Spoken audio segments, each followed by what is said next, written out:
bien-aimés, bonsoir. Je vous salue dans le précieux nom de Jésus. J'espère que vous avez débuté une très bonne semaine. Aujourd'hui, nous sommes à mercredi et c'est notre jour d'enseignement. J'espère que vous êtes câblés sur votre téléphone afin de suivre cet enseignement pour mieux bâtir encore votre foi. J'aimerais prier. Seigneur, je viens te confier ces moments. Puisses-tu encore interpeller le cœur de tes enfants, le cœur de ton peuple, par ta parole. Je bénis ta parole, je soumets cette parole dans le nom précieux de Jésus. Merci pour le Saint-Esprit qui nous aide dans notre compréhension spirituelle à comprendre la parole que tu libères. Au nom de Jésus. Amen. Le thème de l'enseignement de ce soir est basé sur Matthieu 5, le verset 42, à partir du verset 42, mais le thème est Jésus a dit, soyez parfaits. Soyez parfaits. Alors nous allons découvrir dans la parole. Je vais lire à partir du verset 42. Donne à celui qui te demande et ne te détourne pas de celui qui veut emprunter de toi. Vous avez appris qu'il a été dit, tu aimeras ton prochain et tu haïras ton ennemi. Mais moi je vous dis, aimez vos ennemis, bénissez ceux qui vous maudissent, faites du bien à ceux qui vous haïssent et priez pour ceux qui vous maltraitent et qui vous persécutent, afin que vous soyez fils de votre Père qui est dans les cieux, car il fait lever son soleil sur les méchants et sur les bons, et il fait pleuvoir sur les justes et sur les injustes. Si vous aimez, le verset 46, si vous aimez ceux qui vous aiment, quelle récompense méritez-vous? Les publicains aussi, n'agissent-ils pas de même? Le verset 47, et si vous saluez seulement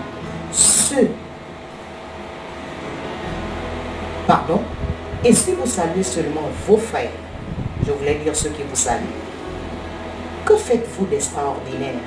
Les païens aussi, n'agissent-ils pas de même? Le verset 48, soyez donc parfaits comme votre Père céleste est parfait. C'est l'enseignement que le Seigneur nous donne ce soir. Cet enseignement, le Seigneur Jésus l'a donné également à ses disciples. En d'autres termes, nous comprenons que la perfection à laquelle le Seigneur nous demande d'avoir est liée à notre façon d'être, est liée à notre comportement, est liée à la manière dont nous nous comportons même au quotidien, est liée à la manière dont nous nous comportons avec nos frères et sœurs dans l'église. Et même pendant ces temps où nous ne nous voyons même pas, comment nous nous comportons avec nos frères que nous ne voyons pas en ce moment, chacun est confiné chez lui, c'est vrai. Mais est-ce que nous pensons même à nos frères? Est-ce que nous pensons à nos sœurs? Est-ce que nous pensons à eux? La Bible nous dit, le Seigneur nous dit, soyez parfaits comme votre Père céleste est parfait. Être parfait, c'est quoi? Être parfait ou rechercher la perfection, bien aimé, c'est chercher à améliorer, en d'autres termes, nos défauts. Chercher à améliorer, en d'autres termes, nos faiblesses. Être parfait ne signifie pas que nous n'avons pas de faiblesse ou nous n'avons pas de défauts, non. Nous avons des faiblesses, nous avons des défauts. Mais être parfait signifie que nous aspirons à transformer ces défauts en qualité. Être parfait, c'est rechercher des qualités. Les qualités que nous n'avons pas. Il y a des personnes qui ont certaines qualités déjà naturellement. Mais même lorsque nous avons certaines qualités naturellement, cela, ce n'est pas ce qui fait de nous des personnes parfaites, selon le Seigneur. Être parfait, c'est rechercher à faire ce que, par exemple, le Seigneur te reproche dans ton comportement. Chercher à enlever cela. Il n'y a pas seulement que le Seigneur, ce que même ton frère ou ta soeur te reproche dans ton comportement. Je ne parle pas ici d'un esprit de contrôle. Non. Je parle de la parole de Dieu. Je ne parle pas ici d'un esprit d'abus. Non. Parce qu'il y a certains chrétiens qui prennent la parole de Dieu, qui prennent les versets bibliques et les tordent et disent que, en fait, ils jugent le comportement de leurs frères et de leurs sœurs. Je ne parle pas de cela, je ne parle pas de ce genre de comportement-là. Nous avons lu tout à l'heure au verset 42. Donne à celui qui te demande et ne te détourne pas de celui qui veut emprunter de toi. Pendant ces temps où nous sommes confinés, est-ce que tu penses à celui qui n'a même pas? Est-ce que tu penses à celui qui n'a même pas, à ton frère qui n'a même pas? Si tu penses, gloire à Dieu, tu es sur le chemin de la perfection. Mais si tu ne penses pas, si tu ne te complais qu'à ta petite famille, tu ne fais pas, tu ne fais pas plus. Tu ne fais pas plus, bien aimé. Je ne peux pas dire que tu ne fais pas plus que les autres, parce qu'il y a certaines personnes, même sans connaître Dieu, qui savent donner. Nous avons également lu au verset 43. Vous avez appris, il a été dit, tu aimeras ton prochain et tu haïras ton ennemi. Ça, c'était dans l'Ancien Testament. Tu haïras ton ennemi. Mais lorsque Jésus est arrivé, il a changé la donne. Alors, qu'est-ce qu'il nous dit? Il nous dit que la perfection, c'est d'aimer également ton ennemi. Même celui qui te hait. Même celui qui parle mal de toi. Même celui qui te critique. Même si tu l'apprends, tu dois t'efforcer, avec l'aide du Seigneur, de l'aimer. C'est ça, être parfait, selon le Seigneur. Parce que nous ne sommes plus, nous n'appartenons plus au monde, mais nous sommes dans un nouveau royaume, le royaume de Dieu, le royaume de Jésus, le royaume de lumière. Le royaume de Jésus nous enseigne à aimer nos ennemis. Même s'ils nous font du mal, nous devons les aimer.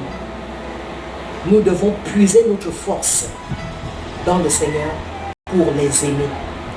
Je ne connais pas l'attitude de ton cœur face à tes ennemis. Toi-même tu connais et Dieu connaît. Mais le Seigneur te dit de les aimer. Je continue.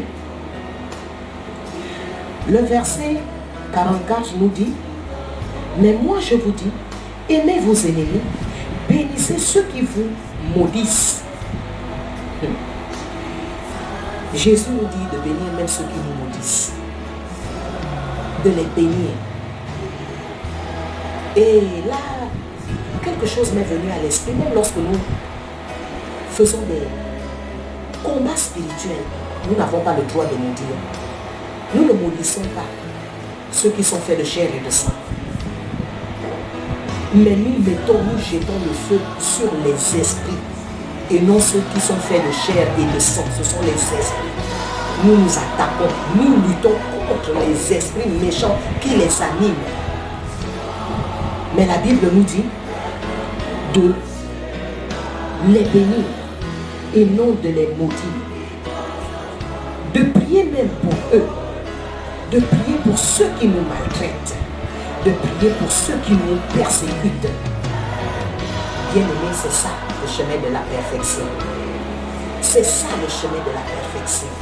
C'est ce que Jésus a enseigné. Et c'est ce que Jésus nous enseigne encore aujourd'hui. Si nous voulons être parfaits, comme notre Père Céleste est parfait, nous devons bénir nos ennemis. Nous ne devons pas les maudire. Nous devons prier pour ceux qui nous font du mal. Je ne sais pas qui te fait du mal. Peut-être ton voisin te fait du mal, mais prie pour lui. Pose des actes ou des actions qui le bénissent. Et lui-même, il sera confondu. Il sera confondu. J'aimerais vous faire un petit témoignage. Bien aimé, j'avais une voisine terrible dans son caractère. Au point où il arrivait que je lui dise bonjour, elle ne me répondait même plus. Je ne lui avais rien fait, mais elle avait un esprit de contrôle. Le genre de personne qui vient là pour vouloir te dominer. Elle avait un esprit de contrôle. Ah, mais j'ai parlé à ces esprits, j'ai dit on ne peut pas me contrôler, on ne contrôle pas un enfant de Dieu. Mais j'ai continué à lui faire du bien. J'ai continué à lui dire bonjour. À un moment donné, elle ne répondait pas à mes bonjours. Mais je lui ai dit, moi j'ai un esprit. J'ai dit à mon esprit, tu as un esprit supérieur. Tu vas continuer à lui dire bonjour. Elle ne répondait pas jusqu'à ce qu'elle a repris à répondre à mon bonjour. J'aimerais vous dire que même lorsqu'elle avait déménagé, elle ne m'a même pas dit au revoir. Mais lorsqu'elle rencontrait mon fils, parce que mon fils était dans la même école que sa fille, elle envoyait les bonjours. Pourquoi? Parce qu'elle a eu le témoignage dans son esprit que cette femme, malgré le comportement que moi j'ai affiché envers elle, elle ne m'a pas rendu l'appareil. C'est un petit témoignage. Parce que nous devons également enseigner nos vies. Ce que j'enseigne, ce sont des choses que moi-même je pratique. Alléluia. Je continue. Afin que vous soyez fils de votre Père qui est dans les cieux. Bien-aimés, lorsque nous pratiquons ces choses, nous sommes fils de notre Père. Si nous ne pratiquons pas ces choses, nous ne sommes pas fils de Dieu. Nous ne sommes pas filles de Dieu. Nous sommes fils de Satan ou filles de Satan. C'est clair. Si nous ne sommes pas filles de Dieu, si nous ne sommes pas fils de Dieu, nous sommes fils du diable. Parce que c'est chez le diable qu'il y a la haine. C'est chez le diable qu'il y a la malédiction. C'est lui qui possède tout ce qui est mauvais. Il n'y a pas de mal en Dieu. La Bible nous dit au verset 45b, qu'est-ce que la Bible nous dit? Car notre Père fait lever son soleil sur les bons comme sur les méchants. Il fait pleuvoir sur les justes et les injustes. C'est ça, notre Dieu. Que tu sois bon, que tu sois méchant, il t'accorde ses faveurs, il t'accorde ses bénédictions. Il te présente même son salut. Bien-aimé, le chemin de la perfection, c'est le Seigneur qui peut nous aider à l'atteindre. Ne soyons pas de ceux-là qui disent que la perfection n'est pas de ce monde. Un chrétien ne parle pas ainsi. Un chrétien, une chrétienne, un enfant de Dieu peut être parfait comme son Dieu est parfait. Comme Jésus a été parfait sur la terre. Alléluia. Le verset 46 nous dit, si vous aimez ceux qui vous aiment, quelle récompense méritez-vous? Les publicains aussi n'agissent-ils pas de même? Si nous aimons seulement ceux qui nous aiment, quelle récompense aurions-nous? Nous n'aurons aucune récompense. Parce que nous ne faisons rien de différent. Nous ne marquons pas de différence. Le Seigneur veut que nous aimions même ceux qui ne nous aiment pas. Apprends à aimer même ceux qui ne t'aiment pas. Apprends à aimer, apprends à manifester des actes d'amour envers même ceux qui ne t'aiment pas. Même ceux qui te montrent qu'ils ne t'aiment pas. Manifeste l'amour. Et ainsi, ton Père qui est dans les cieux te le rendra. Et si vous saluez seulement vos frères en Christ, si vous saluez seulement vos frères, si vous saluez seulement vos parents, si vous saluez seulement ceux que vous connaissez, il n'y a pas de différence, bien-aimés. Les païens aussi font de même. C'est ce que la Bible dit, ce n'est pas moi qui le dis. Les païens aussi n'agissent-ils pas de même? Faisons la différence. Faisons la différence. Dans notre comportement, par notre comportement, faisons la différence. Nous allons aller dans Philippiens 3 pour terminer.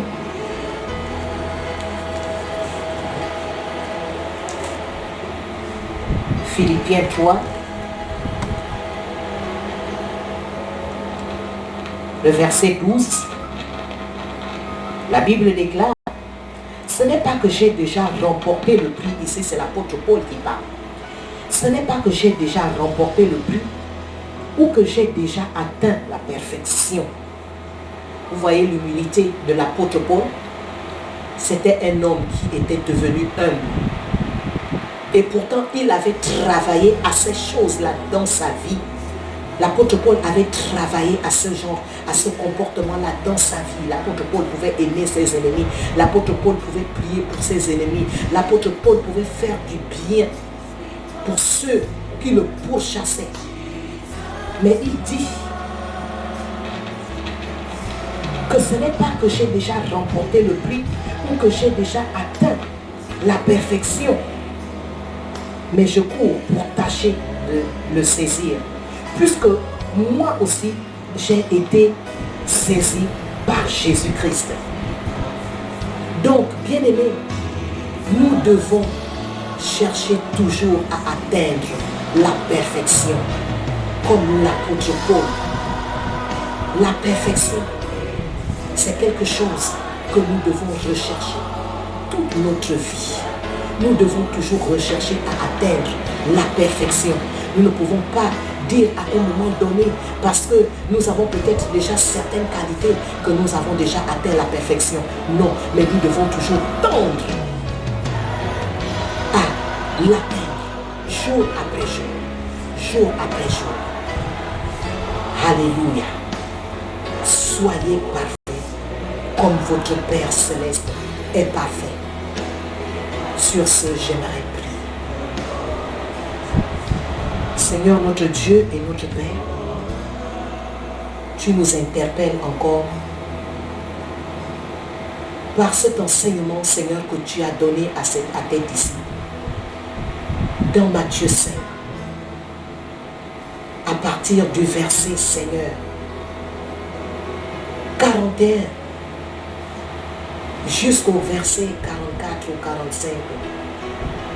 Seigneur, tu nous recommandes, Seigneur, à avoir un comportement différent, à élever, Seigneur, nos qualités en Christ. Seigneur, viens aider chacun d'entre nous. Viens nous aider, Seigneur, à parfaire, Seigneur, nos qualités. Viens nous aider, notre Dieu, à être parfait, Seigneur. Car tu as dit que c'est ainsi que nous serons fils et filles de Dieu. Seigneur, nous voulons demeurer, Seigneur, dans ce statut de fils et fille de Dieu. Voilà pourquoi, Seigneur, nous voulons, Seigneur, toujours rechercher, Seigneur, ces qualités. Nous voulons rechercher la perfection. Nous voulons tendre à la perfection. Seigneur, sonde nos cœurs. Sonde nos cœurs, Esprit de Dieu. Et aide-nous à voir, Seigneur, ce qui n'est pas parfait en nous. Et aide-nous, Seigneur, à corriger cela. Je te le demande dans le précieux nom de ton Fils Jésus. Béni sois-tu, Seigneur, pour cette parole. Aide-nous, Seigneur, à l'appliquer dans nos vies. Au nom puissant de Jésus. Amen. Merci, Seigneur.